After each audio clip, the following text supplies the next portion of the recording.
but first of all the topic is evaluating modelling approaches कि modelling जो approaches हैं उन्हें हम कैसे एवेल्यूएट करते हैं। यकीनन एवेल्यूएशन के लिए कोई ना कोई क्राइटेरिया होना ज़रूरी है जिसकी बेस पे हम किसी भी मॉडलिंग अप्रोच को एवेल्यूएट कर सकें। अभी हमने एजेंडा में देखा कि आर्किटेक्चर को मॉडल करने के 3 जेनेरिक अप्रोचेज हैं। ये जेनेरिक टाइप हैं जिनमें एक नेचुरल लैंग्वेज है, एक power point style modelling and the third one is UML. अब चाहे ये हों जेनेरिक अप्रोचेज हों या कोई भी हों, इन्हें मॉडल उनको एवेल्यूएट करने के लिए कुछ ना कुछ क्राइटेरिया है वो डिसाइडेड है जिसकी बेस पे हम किसी भी मॉडलिंग अप्रोच को एवेल्यूएट कर सकते हैं। फर्स्ट ऑफ टाइम ये तकरीबन 11 डिफरेंट क्राइटेरियाज हैं जिनको हम यूज़ करते हैं एवेल्यूएशन के लिए। First of all is scope and purpose.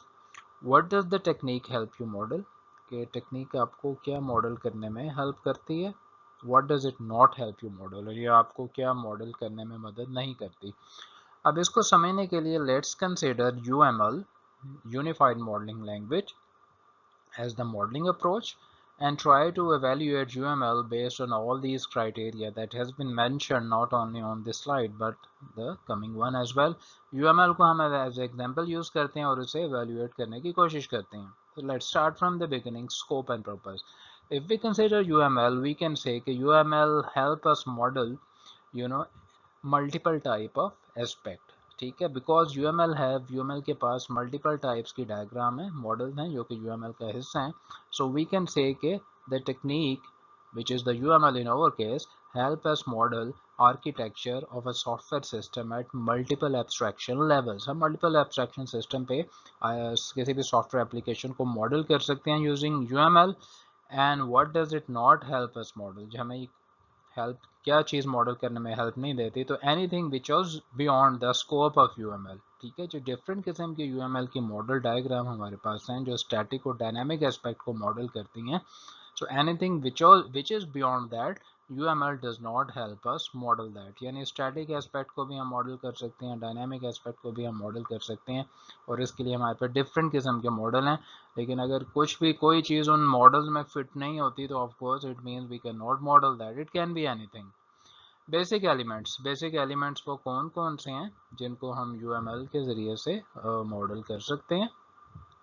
what are the basic elements that are modeled, how they are modeled। so basic elements वही होंगे जो हम लास्ट टाइम ही हमने पढ़ा था कि कौन से मॉडल हैं, कौन से एलिमेंट्स हैं जिन्हें हम आर्किटेक्चर मॉडल के तौर पे मॉडल कर सकते हैं, जिसमें कंपोनेंट्स हैं, कनेक्टर हैं, interfaces, connectors, object classes, configuration. ठीक है, इन सब के सब को हम, these are the basic elements we can model using UML। how they are modeled, the question is कि उन्हें मॉडल कैसे किया जाता है। तो answer is they are modeled using certain symbols और notation। UML की अपनी vocabulary है, we all know that। तो जो भी हमने मॉडल करना है, चाहे वो कंपोनेंट है, कनेक्टर है, इंटरफेसेस है, उसे हम UML की सर्टेन वोकेबलरी और नोटेशन को यूज़ करते हुए मॉडल करेंगे। Style, to what extent does the approach help you model elements of underlying architecture style. जो सर्टन आर्किटेक्चर स्टाइल के एलिमेंट्स हैं उन्हें हम किस एक्सटेंट यानी कि किस हद तक हम उन्हें मॉडल कर सकते हैं। Is the technique bound to one particular style और फैमिली ऑफ स्टाइल। क्या जो टेक्निक है सिर्फ एक ही स्टाइल के लिए जो है वो यूज़फुल है, या मल्टीपल आर्किटेक्चर स्टाइल्स के लिए यूज़ हो सकती है। जैसे हमने पिछले चैप्टर 5 में पढ़ा था कि there are around 13 types of common styles. तो सेकंड पार्ट का सेकंड क्वेश्चन का आंसर हम पहले कर लेते हैं। The technique is not bound to one particular style. ये सिर्फ एक पर्टिकुलर स्टाइल के लिए बाउंड नहीं है और ना ही ये किसी फैमिली ऑफ स्टाइल्स के लिए बाउंड है। as long as we use proper symbol and notation and as long as we have the proper information, complete information, the technique UML can be used to model any particular style। ठीक है जी, कि हम किसी भी style को, किसी भी कोई भी एप्लीकेशन जो किसी भी आर्किटेक्चर स्टाइल में बनना जा रही हो उसे हम मॉडल कर सकते हैं। But one thing for sure because UML objects का कॉन्सेप्ट यूज़ करता है। ठीक है, UML as the language object का कॉन्सेप्ट यूज़ करता है, क्लासेस का कॉन्सेप्ट यूज़ करता है, कंपोनेंट का कॉन्सेप्ट यूज़ करता है। ठीक है, which is morally we can say tilted towards the object oriented architecture style. ठीक है, ऑब्जेक्ट ओरिएंटेड आर्किटेक्चर स्टाइल के लिए यकीनन इसकी सपोर्ट ज़्यादा है, यकीन है। But any other architecture style, दूसरे आर्किटेक्चर स्टाइल हैं उन्हें भी हम UML नोटेशन के जरिए मॉडल कर सकते हैं, जैसे लेड आर्किटेक्चर स्टाइल है, ठीक है, client server architecture style and any other style as well, वो UML के सिंबल नोटेशन और सिंटेक्स को हम यूज़ करके मॉडल कर सकते हैं उन एप्लीकेशंस को। The first question है, to what extent does the approach help you model elements of the underlying architecture style? जो भी architecture style है जो हम यूज़ कर रहे हैं UML को मॉडल करने के लिए, किस हद तक UML हेल्प करती है हमें उसके एलिमेंट को मॉडल करने के लिए। So the answer would be कि we can model elements of that specific or the underlying architecture style using OCL, ठीक है, OCL। OCL stand for Object Constraint Language, ठीक है, Object Constraint Language। इसके वजह से हम क्या करते हैं, हम constraint define करते हैं। In other words, we can formalize requirements or write in certain form which is easier for the UML engine to understand। For example just to give you an overview कि OCL होता क्या। Let's say किसी variable की एक condition है, variable let's say as, उम्र, ये किसी भी पर्सन की यानी वेरिएबल एज में वैल्यू जो है वो हमेशा 0 से ज़्यादा ही होगी, ठीक है, ये कंस्ट्रेंट है। अब इसको ऑब्जेक्ट कंस्ट्रेंट लैंग्वेज में हम किस तरह से डिफाइन कर सकते हैं। लेट्स से वी से कॉन्टेक्स्ट इज पर्सन, कॉन्टेक्स्ट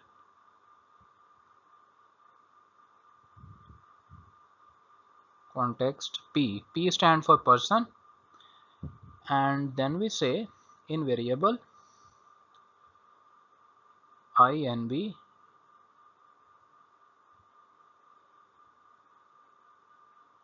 यहाँ पे हमारे पास कॉलन साइन है, double dot, I hope it is clear, colon sign है एक्चुअली, इज इक्वल टू से ना समझिएगा। आई से P1 डॉट एज, क्योंकि मैंने P ऑलरेडी यूज़ किया इसलिए रिडंडेंसी के लिए को अवॉइड करने के लिए मैं इसे P1 कह रहा हूँ। P1 डॉट एज, ठीक है, AGE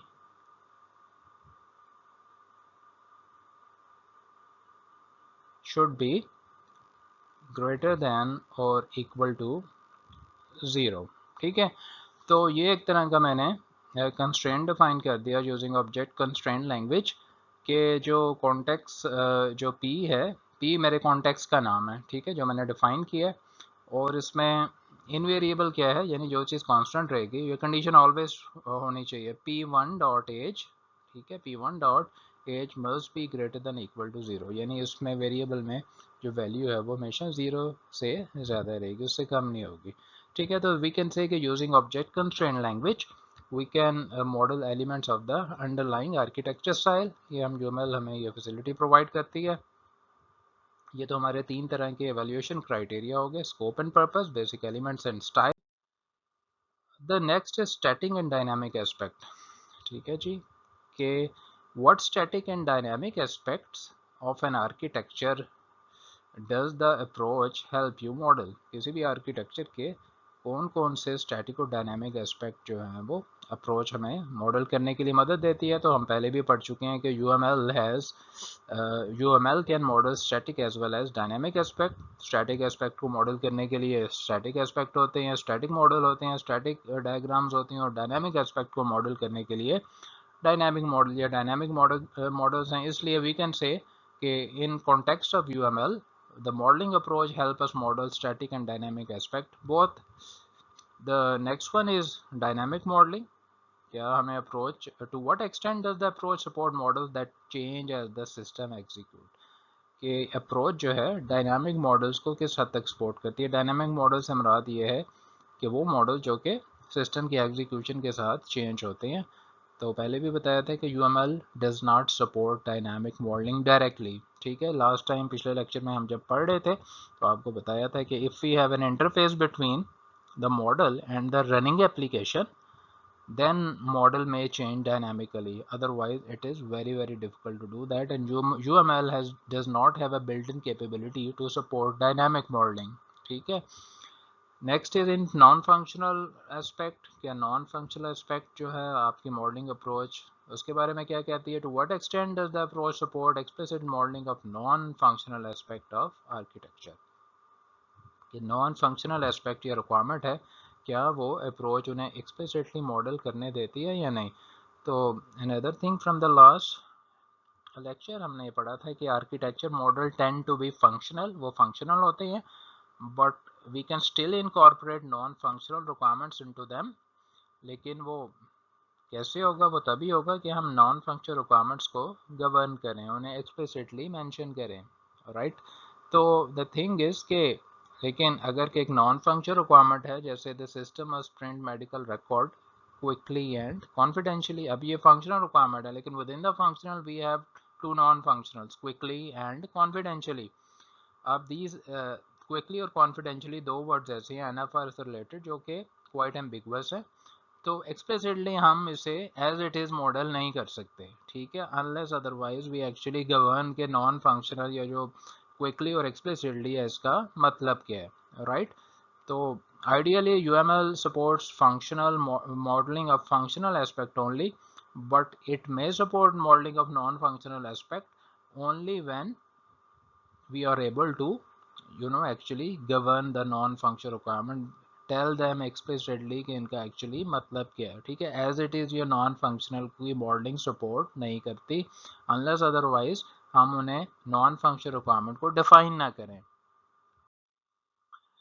I hope it is clear up till now। ambiguity, ambiguity जो है यकीनन how does the approach help you avoid ambiguity, जो modeling approach है वो आपको ambiguity avoid करने के लिए क्या does it support you or it does not support you। तो ambiguity is can be very imminent in UML because certain symbol or notation might have multiple meaning when used in multiple model, when used in different model, जब हम notation और symbol को use करेंगे तो हो सकता है उनके मल्टीपल मीनिंग हो। तो एम्बिग्विटी को अगर हमने अवॉइड करना है तो what we can do, we can use different profiles, ठीक है, डिफरेंट प्रोफाइल्स को यूज़ करके हम एम्बिग्विटी को अवॉइड कर सकते हैं। डिफरेंट प्रोफाइल के यूज़ से क्या मुराद है in the context of modelling notation, कि we must have different models for different level of detail of the system, ठीक है। and when we are making different models to model different aspect of the system, we need to make sure that not only they are coordinating with each other but also at the same time they are not conflicting with each other, ठीक है, कि ना सिर्फ वो आपस में, जैसे एक मॉडल है, जैसे हमने व्यू और व्यू पॉइंट का पढ़ा था, तो व्यू क्या होते हैं, breaking up parent or complex model into a smaller model coordinated which are coordinated।